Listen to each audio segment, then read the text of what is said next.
Jurisdiction of the Civil Court under CPC 1908, Section 9 of CPC, Landmark Judgments of Apex Court.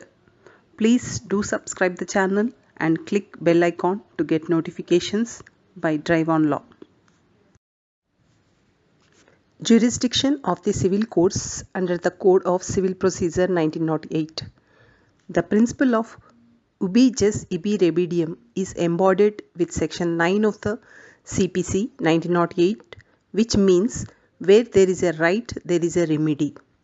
This provision gives to the civil court inherent jurisdiction to adjudicate cases of civil nature and pass consequent orders as necessary. Therefore, a court must take cognizance of any matter that is civil in nature, hear the parties, and pass consequent orders as it deems fit. It is mandatory for the court to adjudicate upon cases brought before it, unless barred statute.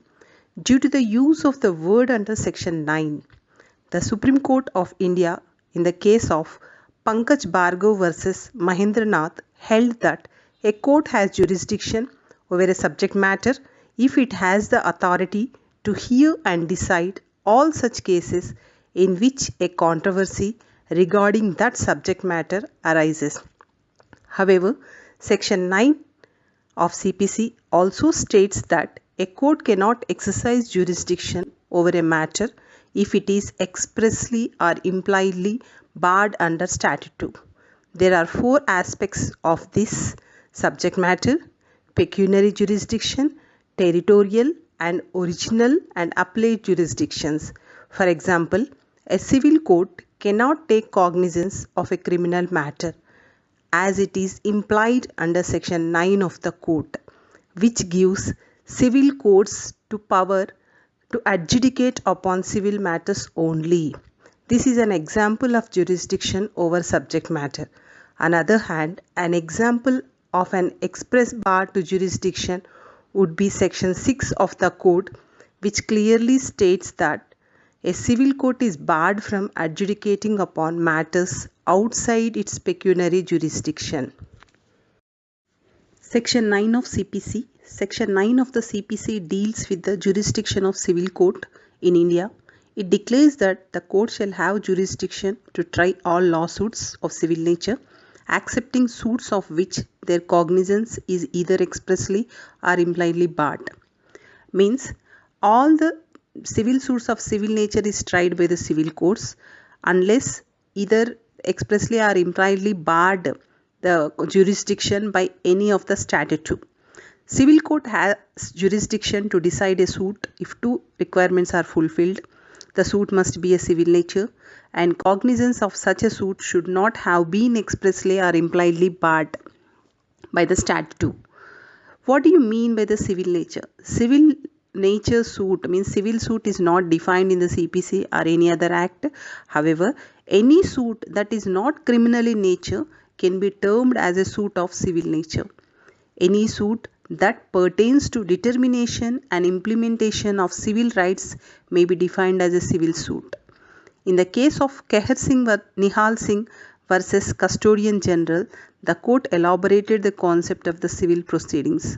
It was defined as a grant of private rights to individual or corporation of society. The objective of the action is the reward or recovery of private right. In other words, the civil action may be described as the proceedings between two parties for implementation or redressal of private rights. Means when we are talking about the criminal is against the society also. Even the private right is not violated, but if the offense is against the society also, criminally the person will be charged. But in the civil, the rights is private rights, means any loss will be caused to the individual person, and if his right is deprived by the other person, for the redressal, the person whose right is deprived approaches the court. So here the civil court deals with the private rights of the both individuals. Suits expressly barred. A suit is said to expressly barred when it is prohibited by the statute for the time being in force, It is subject to the competent legislature to bar the jurisdiction of civil courts with regard to the specific class of suits of civil nature, provided that in doing so it retains itself within the scope of legislation given to it and does not contradict any terms of the Constitution. For example, the statute itself provides some courts to try some cases belongs to the some departments. If particular statute has provided some courts, constituted some courts, then the particular cases has to be filed in the particular courts. In such cases, civil court does not have the jurisdiction and it is considered as a civil court is expressly barred to try the particular suits. For example, some of the matters that are expressly barred from the cognizance of the civil court are matters falling under the revenue courts, special tribunals like an industrial tribunal, rent tribunal, labor tribunal, etc. So these courts are constituted by the statute. Then the cases dealing with the particular courts, particular acts to be tried in the particular courts only, and here says separately the civil court does not have any jurisdiction to try the particular cases. That we call as a expressly barred. Suits impliedly barred. A suit is said to be impliedly barred when it is said to be excluded by general principles of law, when a specific remedy is given by statute it therefore denies a person who requires a remedy of any different form that is given by statute. When an act formed an obligation and made its performance in a specified manner, that performance cannot be implemented in any other manner. For example, of such implied exclusion would be a suit by a person whose property is attached under the CRPC, Code of Criminal Procedure Code, is impliedly barred from filing a civil suit and can only invoke clauses under that act for remedies. Means if the property is attached in the criminal procedure code, as per the criminal procedure code, for that he cannot file the civil suit. So whatever the remedies is provided in the criminal case, he has to go with that remedies only. That we call as an implied bar. Nature and scope. The expression suit of civil nature will cover the private rights and obligations of the citizens. The political and religious question is not covered by a suit of a civil nature. A suit in which principal question is related to caste or religion is not of a suit of civil nature, but if the main question in a suit of civil nature involves the decision relating to caste question or to religious rites and ceremonies, it does not terminate to be a suit of civil nature. The court has jurisdiction to decide those questions also in order to decide the important question which is of civil nature. Explanation of doctrine. Each phrase and description assigns a duty on the court to apply jurisdiction for the accomplishment of rights. No court can decline to examine if it is of the information mentioned in section 9 of the Code of Civil Procedure. The word civil, according to the dictionary, suggests associating to a citizen as an individual. The word nature has been called the primary qualities of a person or thing. The word civil nature is prevalent than the words civil proceedings. In the case of Shankar Narayani Putti versus Sridevi, the Supreme Court held that civil court has primary jurisdiction in all types of civil matters as per section 9 of CPC unless the action is expressly or impliedly barred. This means that legislature can defeat the jurisdiction of the civil courts by adding a provision or a clause in any act itself. In the case of Sri Panchnagar Park versus Purushottam Das, it was held that if there are no specific terms in any statute, the court needs to look into design, plan and suitable provision of the act in order to find implied dismissal of the jurisdiction of the civil court. Presumption as to jurisdiction. In dealing with the subject whether a civil court's jurisdiction to analyze a suit is barred or not, it is necessary to bear in mind that every opinion should be made in support of the jurisdiction of a civil court. The rejection of the jurisdiction of a civil court to entertain civil cases should not be easily inferred unless the appropriate law contains express terms to that effect or points to a significant and inevitable implication of nature. Means, unless the cases are expressly or impliedly barred, all the other cases the civil courts has to try unless it is mentioned in the statute.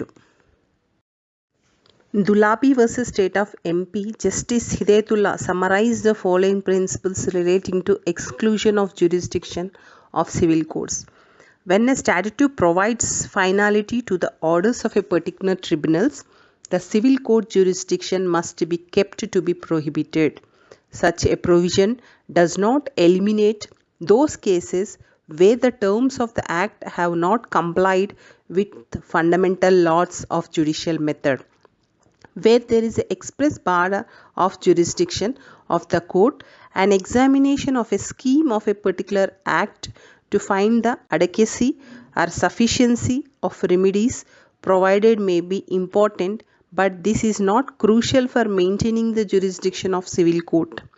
It examines the terms of a specific act as ultra vires cannot be brought before the tribunals constituted under the act.